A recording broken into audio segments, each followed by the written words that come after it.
Let's go back to the phones where we have Heel calling from Arizona. Heel, you're on Free Talk Live. Hello, Heel. Ian, the fact is the people. Yeah, Ian. Yep. I want to repeat something. Unfortunately, the fact is the people in the Pentagon deserved it. So I want to ask you, Ian, Minister. Huh? Who said that? I know who knows who said that. Your minister friend right there defended, or was he advocating mass murder? And you already forgot that he said it. That's I don't know when you're talking about. Mark, did you say it or not? Yeah, I don't think Ian was present, and I tried to retract it afterwards. What I tried to say was something to the effect of, look, like soldiers, they put themselves on the line. They are working within a system that is subjugating these people. It's not a surprise to me. Whereas innocence so it was a Freudian slip. It was just a Freudian slip. All right, whatever. What people? Wait a minute. What people in the Pentagon? Okay. Well, let me. This is one of the problems with Heel. Yeah, Heel. I can speak for it. Then I'll have what I want to say. Hold on, Mark. Brett's really confused. So I'm going to put you on hold since you don't want to actually stop talking for a moment. Go ahead. I just want a clarification on the people in the Pentagon who deserved it, whether they deserved it or not. I'm sure no one deserves, Well, I don't know what they deserve and what they don't deserve. I'm not ready to retract completely the statement. What I'm prepared to do is talk about it.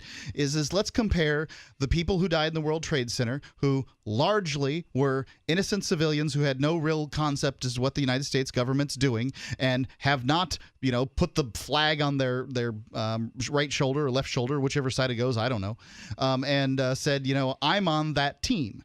Whereas the people in the Pentagon signed up for the military, most of them more than one time, to... What about the janitor, though? The janitorial staff? I kind of wonder... Okay, so if you decide that you're going to contract to work at the mob's... to clean up the mob's office, can you expect to drive by? Probably more so than any other office. So the Pentagon is the seat of power for the U.S. military.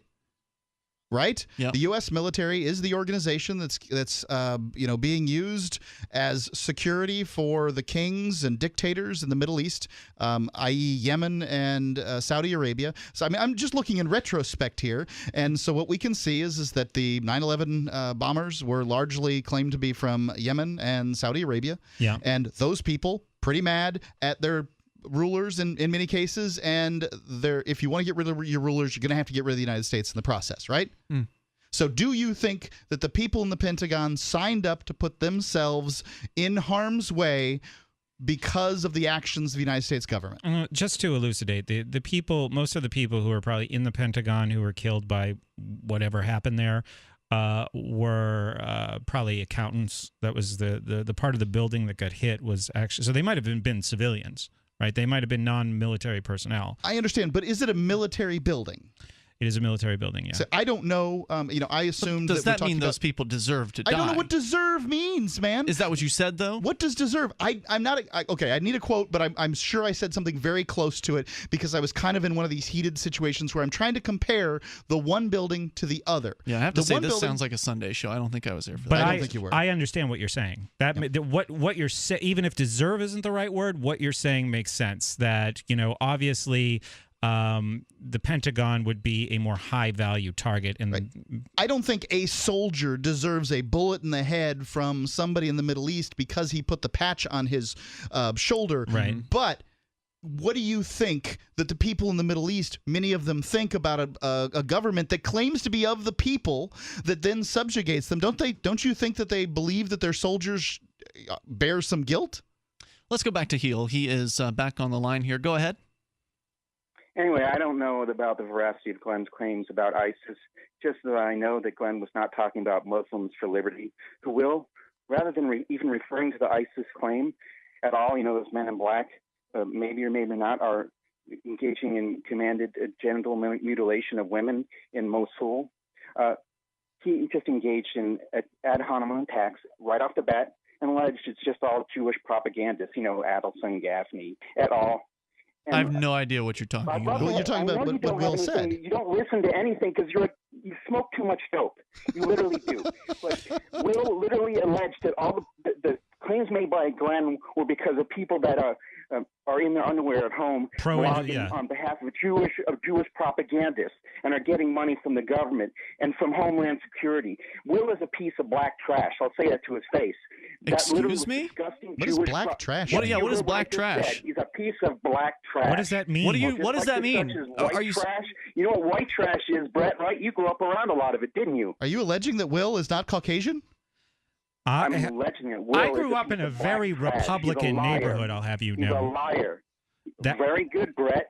I do think there's such thing as white trash, just as I think there's such thing as black trash. Okay, Will Coley is a Caucasian convert to you can call Islam. me whatever you want if you let He's me not respond listening to you. it, No. Mark. I said Will Coley is. I just listened to you talk for 5 minutes. I'm trying to How do you guys not think this guy is a troll? How do you think this is? Did I say he's not a troll? How do you think this is for real person? I don't know if he's real. I didn't say I thought he was for real. I absolutely think he's real. I'm talking to you right now for real. Do you really believe in that Fabian strategy? I think he might be Jimmy in Arizona, personally. 100 years of the United States of America murder more people than the Nazis. This is crap that you said on Free Talk Live. Heel, it seems like you don't know what you're talking about. Number one, Will Coley from Muslims for Liberty is a white guy. He's pretty much as white as you can get. He's like a kind of redneck-looking dude from Tennessee. I mean, if you didn't know any better, if you were sitting in a bar in Tennessee, and of course Will probably wouldn't be drinking any alcohol in a bar. But, you know, he could be in the bar accompanying a friend who was drinking. Will would totally fit right in like, you know, a redneck bar in Tennessee, or going out, you know, mud bogging or doing whatever it is that rednecks do. I mean, that's how he grew up, and that's still the way he looks. He also brought up the claim from a couple months ago that I made that, and I think it got distorted a little bit. Now, I could be wrong, but I would stand by the United States and Great Britain, the good guys, you know, killed more people were responsible for more death in the 20th century than the Nazis. People can look it up, and to be fair to the U.S. and Great Britain, the Nazis only had like 20 years to do what they wanted to do, and U.S. and Great Britain had the whole century. You know, when I talk to Will Coley and Davi Barker from Muslims for Liberty, I detect compassion towards other humans, even outside of their religion.